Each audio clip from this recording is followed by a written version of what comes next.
rally ng bagong alyansa kasi wala kayo sa recent rally, sabi ng isang media. Tapos hindi daw kayo na-mention by your brother. Will you still be attending? Why not sa alyansa rallies? Papaliwanag ko lang pumasok Yes. ako sa hearing na walang balak na siraan yung administrasyon. Wala akong balak. Nagtatanong talaga ako.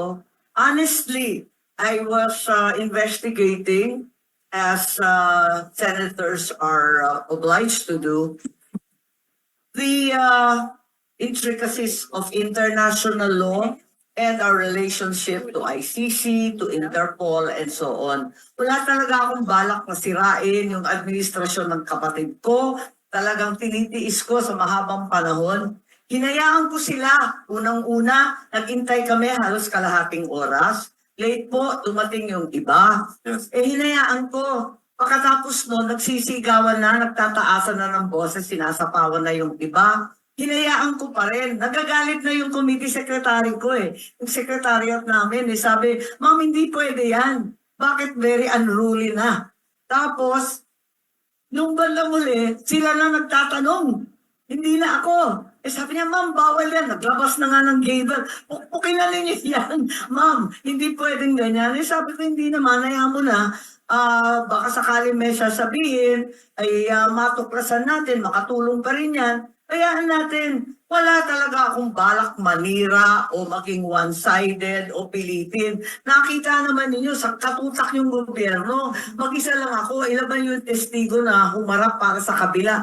Si VP Sara, kinalampag ng alas 3 ng umaga para lang lumabas. Kasi nga wala nga sa panig nila Talagang lahat gobyerno. So hindi ko talaga binalak yan. Pag nag-imbestiga ka, hindi mo alam kalalabsan Hindi mo talaga alam. So, wag na natin sabihin na sinadya yan. Ako, kung ano-ano nang sinasabi, nakita naman nila. Sila naman ang hindi nagkakasundo sa kwento. Wala naman akong sinabi o linagay sa bibig nila. Wala naman akong dagdag. Hinayaan ko ng hinayaan. Ngayon, yung tungkol sa rally na hindi na ako binanggit, okay lang. Tiisan tayo, wala tayong magawa. Total, sinabi ko naman mulat sa poll, baka mauwi ito sa away-away ng dalawang panig. Ayoko maipit. Sinabi ko na yun nung umpisa pa. Kaya sabi ko, independent lang ako. Pupunta ako sa rally kung saan barkada ko yung lokal, yung host. Yun ang sabi ko. Yung unang rally sa Ilocos, nagwawala na yung anak ng gobernador. Sumipot ka naman, lakad natin to. Yun, di sumipot ako. At yun nga. Pero yung ibang rally talagang hindi ko na pinupuntahan. Pumunta naman ako. At pinagpilitan. Matagal na rin yung tiis ko Sa totoo lang, nahihirapan ako. Hindi ko nakakausap ang aking kapatid, kundi sa publiko. At maraming humaharang. Eto nga. At napilitan ako magsalita. Tumayo ako doon tungkol sa budget, na walang kakwenta-kwenta. Tumayo rin ako doon sa impeachment.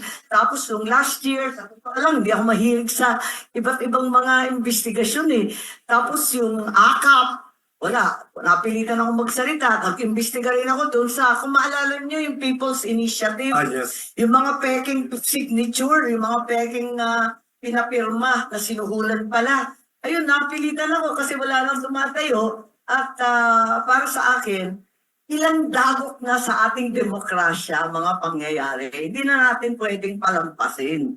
Wala na tayong republika kapag hinayaan ng hinayaan. Kaya, tiisan na lang po, okay lang kung hindi ako binanggit sa rally. Tutol, ang sinabi ko naman, mula ngayon, tutukan na natin tong isyung to. Kasi nakasalalay dito ang pagkatao at soberanya ng Pilipinas. This is way past Marcoses or Dutertes or politics or the elections. This is really the most important argument today. Nagulanta lahat ng tao, pati ako.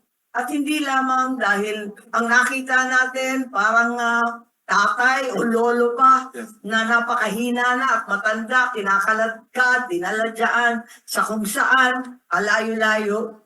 Tayo nga galit na galit pag Pilipino, hinahatulan sa ibang bansa bakit Inuwi natin pa. papayagan dito mismo kinuha? Parang ang hirap tanggapin. Kaya, yun, para maintindihan ko, para maintindihan rin nating lahat, tumawag ako ng hearing na walang kabalak-balak manira kanino man.